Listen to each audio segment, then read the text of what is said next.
Hello everyone and welcome back to my US Diary official YouTube channel. I hope you guys are having a wonderful day. Before we start, please hit the subscribe button and give this video a thumbs up. Liam Spencer and Hope Logan will cloud over the cancer trick while Sheila Sharp realizes Lee Finnegan is hiding Luna Nozawa. At the Spencer manse, Finnegan just showed up with Grace Buckingham and ordered her to tell Liam the verity about his brain cancer. That left both Liam and Hope looking scarified over whatever Grace needs to say. Hope and Liam's minds are presumably jumping to the worst-case script right now. There's a good chance Liam and Hope believe there's been some kind of reversal in his recovery, but Grace will assure Liam that he's just okay.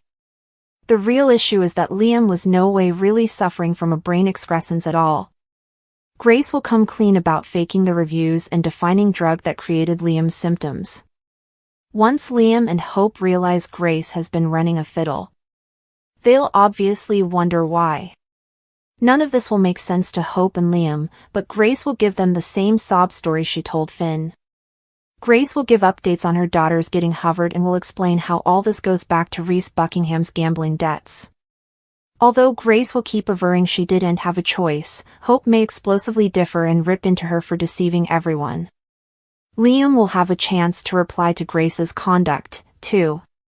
Bill Spencer paid $1 million for Liam's experimental procedure, but Liam will learn that was all part of Grace's elaborate scheme. Liam will lash out over what Grace put him through, especially since Beth Spencer and Kelly Spencer could have been told about his awful opinion and affrighted for no reason. The bus will be turning for Sheila, who just banged into Lee in her office. The contents of Lee's bag went flying on the bottom, so Sheila will soon realize Lee snared up a ton of medicines from the sanitarium.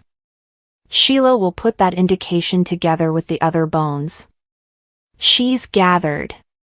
Lee's been stonewalling Sheila about what happened to Luna's body, and there's no record of it in the sanitarium system. Lee's unforeseen leave of absence will be another hint for Sheila, especially now that Lee's taking all these meds.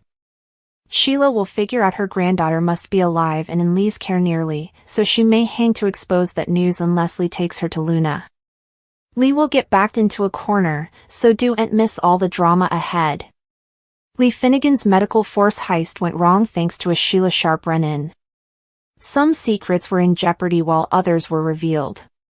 At the sanitarium, Grace Buckingham prayed Finnegan to keep quiet since she'd lose her medical license and land in captivity, but he was adamant that Liam Spencer merited the verity. Although Finn admitted he wasn't going to tell Liam about the excrescence fiddle, he claimed Grace was going to tell him rather. At the Spencer manse, Hope Logan got off the phone with Brooke Logan, who was in the sanitarium as a palladium after all the chaos in Italy. Liam talked to Hope about that before they circled back to his excrescence recovery. Hope was stunned when Liam confessed that Bill had wired $1 million before his life-saving surgery. Finn eventually brought Grace to the house, so Liam and Hope started gushing with gratefulness.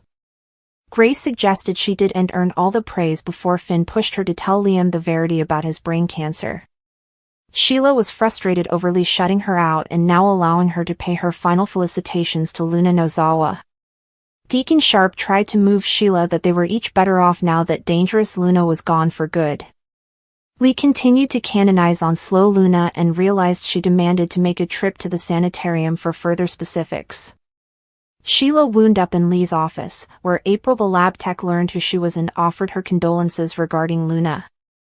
April also gave Sheila updates on Lee's leave absence and left her taken suddenly over that news.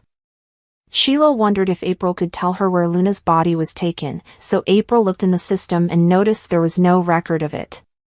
That led to Lee's bag discovering, so the meds she was stealing for Luna landed each over the bottom. While Lee worked to pick up everything she dropped, Sheila formally again pushed for answers about where Luna was. Ayler tells Steffi that she and Ridge will presumably get wedded when the craziness is behind them. Steffi thinks a marriage in the middle of it would help take their minds off of Luna. Steffi tells her mama that Kelly's at Slimnastics and Hayes is finishing up art camp. Life is normal for the kiddies, who are ignorant of the psycho stuff. It keeps her stable knowing they're having fun and nowhere near the fear of Luna. At the Sand Academy, Luna tells Hayes they should make his mama commodity she'll no way forget. She smiles immorally. Luna gets the class started on origamis and also hands Hayes she's made a fortune teller for his mama. You can write all kinds of little secret notes in it. She'll be surprised, veritably surprised. Luna thinks to herself, I detest to tell you, Steffi, but your future isn't looking so bright. Luna praises Hayes for getting a pro at origami and also tells the schoolteacher she should get going. The schoolteacher wants her to stay and meet the parents, but Luna declines. Hayes walks over to thank Sunshine again. He's sure his mama, family, and his pater will love the fortune teller. Luna reflections on him having such a close family. Some people don't get to have that at all. Hayes asks if she's weeping. Luna says it's just disinclinations and urges him to rush home and show him mama what they made. At Il Giardino, Remy shows Sheila an origami that Luna made for him and shares that she's super into it. She offered to make him more, but she's not answering his dispatches, and he's upset. You easily are too, he notes. Remy tells Sheila he knows Luna is her granddaughter. They go over the crazy story of Finn having a son with his espoused aunt. He questions Finn's woman not allowing him to have a relationship with his son. Sheila says Steffi's opinionated, but she's been through a lot. She understands why it's not so easy for her. Remy says Steffi will no way accept either one of them. Will she?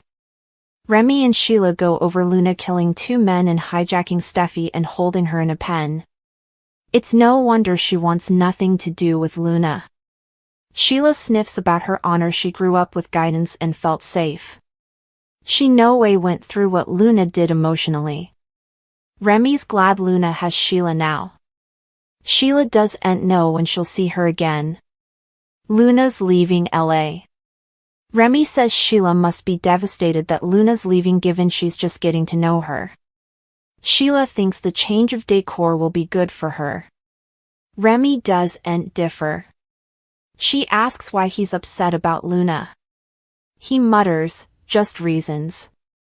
Sheila wants further information, however, she can help her if there's commodity wrong. Remy tells Sheila he ran into Luna at the firing range. Sheila rolls. Remy tells Sheila he to educate Luna how to fire her gun. Sheila gawps at Luna having a gun. She flashes to Luna saying goodbye and telling her, at least I'm going out with a bang. At the Precipice house, Steffi and Taylor ask Hayes about camp. He says the nice lady who gave him the origami, Miss Sunshine, helped him make her a present. He pulls out the fortune teller and lets his mama know they made it for her. Hayes tells his mama and grandmother that he did the folding, but Miss Sunshine wrote the fortunes. Steffi says they'll have to see what Miss Sunshine has in store for her. The first one is a delineation of a sun. The do another bone. And there's a delineation of a moon and stars. Taylor wants to try, and Hayes unveils the coming fortune, which is a broken heart. Taken suddenly, they do another bone, which is a delineation of a woman with X'd out eyes. Steffi and Taylor are weirded out. Steffi wants to talk to the schoolteacher about Miss Sunshine. Taylor thinks Steffi should call the academy. Just also, Miss Dillon calls Steffi. She tells her she needs to talk to her about commodity. Steffi complains about Hayes coming home with a fortune teller with an unhappy communication and mentioned a Miss Sunshine. The schoolteacher asks her to come to the Sand Academy now to bandy it. At the Sand Academy, Luna watches as Miss Dillon asks Steffi if she's on her way. When Steffi confirms she is, the schoolteacher disconnects. Luna tells her, "Good job." At the Precipice house, Taylor hopes the schoolteacher will have some answers for Steffi.